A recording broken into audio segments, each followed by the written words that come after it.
With Star Wars Outlaws just a few days away from release and the early access being even closer, I wanted to bring you guys 5 basic tips that I've learned from the game so far that will help you on your own Star Wars Outlaws open world journey. Now, the reason I say basic tips for this video is that I'm only allowed to currently talk about what I experienced getting hands-on with the game in Sydney last week. However, I am currently testing and renewing the full game from home, which I will talk more about after the full release. So if there are any questions about the game that you want answered, please leave them in the comments down below. Now, I will ask you guys quickly, if you aren't already subscribed to the channel, please make sure to do so right now, as the next 2 weeks are jam-packed with Star Wars Outlaws content, including a full game review, a much more extensive tips and tricks video, and much more. So make sure you guys are subscribed so you don't miss any of those. Anyways, getting into the first tip for you guys, it is a feature that you can use with Nix. Now, Nix is super helpful in Star Wars Outlaws, and he can do 100 different things for you throughout your gameplay. But I feel like this tip is one that we haven't seen discussed too much throughout the trailers we've gotten so far. So now that you're wondering what the feature is, let me tell you. Nix has a pulse ability that can be used at pretty much any time throughout the game that will scan the immediate area. When the area is scanned, it will pick up things like enemies, things for Nix to interact with, treasures and loot that can be uncovered, as well as hidden doors or passageways that you might not have seen yourself.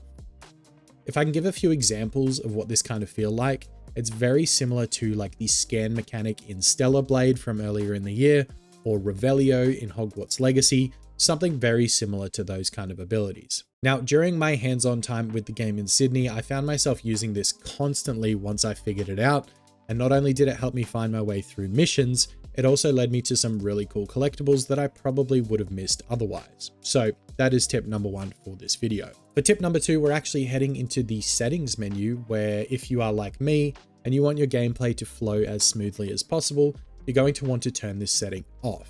Yes, that's right, I said turn this setting off because in Star Wars Outlaws, there are mini games for things like lockpicking and slicing terminals, and if you're like me, you can never seem to get the timing right for this kind of thing.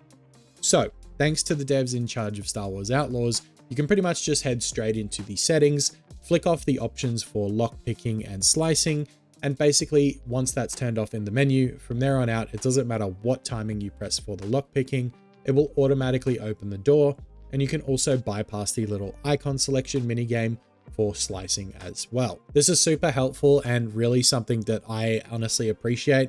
I get so frustrated when I can't figure out a little puzzle like this for something so meaningless as like opening a door. So it's really cool that you can actually just fully bypass this and not have to worry about it. Now, tip number 3 is to keep an eye out for small yellow arrow icons around the map. Sometimes when a tricky segment of traversal is coming up, or you may feel like you are stuck and not know where to go, these signs will give you a guide on the path that you need to actually head in. Now, this sounds super obvious, but these signs are fairly small and pretty well blended into the world in most cases. But in saying that, following these arrows are crucial to progress through the story, as well as finding some less accessible treasures around the map. When I played the game a few weeks ago, it was actually one of the first things that I did when I got to Miragana. I followed this path, I didn't even realize it was a path, and then I jumped up on this ledge and I saw like a yellow arrow pointing to something. I realized that after seeing this, there was an area that I could go to that led to a treasure for Nix. So it's one of those things where it's not always related to the story, but it's definitely going to lead you to something that you want to find.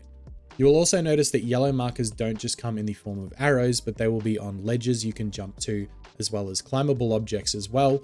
So make sure you're keeping an eye out for these while you play the game, because there are a few tricky segments throughout all of the traversal sections that you may not know where to go. And then all of a sudden you'll see a small little yellow handle that you can jump to from your current position. So make sure you've got your eyes peeled for anything yellow basically throughout your time playing the game. For tip number 4, we're going back to Nix again, but this time it is for one of the stealth mechanics. Now, Star Wars Outlaws features a big portion of stealth. Playing as an outlaw, you need to be able to sneak around undetected, but as we know from previous experience, that doesn't always go to plan. The stealth system has kind of 2 different types throughout your gameplay. Stealth sections where you can use your blaster if you need to, and other sections where if you fire off your blaster, you'll basically be caught immediately and be forced to start the mission over. So getting back to Nyx and how he kind of applies in this situation, he has a handy feature to help you avoid detection. If you're sneaking around a syndicate stronghold, for example, when you shouldn't be, and somebody thinks they see you, it's going to pique their suspicion, leading them to come in for a closer look. Without Nyx, you will have a hard time avoiding this detection unless you want to backtrack a large part of the map and wait until the suspicion goes away, which, to be honest, it can take a little bit of time for that to happen. So rather than doing this, you can actually send Nyx out to distract the syndicate members, allowing you to pass by while they're staring at Nyx, usually telling him to go away or trying to figure out a way to get rid of him. Now, while I say this, I want to give you guys the heads up because Nyx actually has a few commands he can do to help out when it comes to an enemy. He can steal from them, attack them, or distract them. And to make sure you don't accidentally send him to attack them, what you want to be doing is when you send Nyx out, you're going to hold the L1 button or the LB button to bring up the sub menu of what you want Nyx to do and proceed from there. Because if you just click the button, Nyx may perform the attack command when really you wanted him to distract, which is going to raise more suspicion and ultimately end up with you being caught. I think honestly, this is a really cool feature, and some of these stealth sections are quite hard in this game. So I'm glad that I had Nyx by my side to help out. And I'm sure you guys are going to feel the exact same way.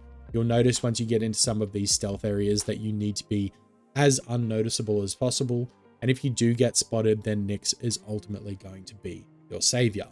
Now, last but not least are the experts. Experts are essentially how you will upgrade Kay throughout the course of the game, upgrading everything from her skills with a blaster to abilities on the speeder bike and stealth upgrades.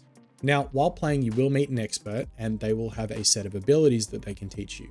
Rather than earning skill points and unlocking abilities the traditional way, like on a skill tree, Star Wars Outlaws encourages you to use all of the features the game has to offer to unlock even more skills. For example, to unlock maybe a better blaster ability, you'll have to defeat 10 enemies with hipfire and take out 5 enemies that are distracted by Nyx. I honestly really like this change because it gives us some variety on a progression system other than just the typical skill tree that we would see in most single player adventure games. And from what I can tell, these experts actually have some really cool missions are tied to actually learning the ability in the first place or just being associated with them. And then once you're associated with them, you can unlock all of these extra skills by doing things like I mentioned before. Now, the thing with these 5 skills is they are pretty basic. Again, I can't talk about the full game until next week, but trust me when I say I will have a ton of tips and tricks for you guys once the game has launched. So be sure to keep checking in for those videos. But with that said, that is going to do it for today. Leave a like on the video if you're excited for Star Wars Outlaws. And if you want to watch more content on the game, then there are some videos for you on screen now. Feel free to check those out. I will see you guys in the next video, and may the Force be with you always.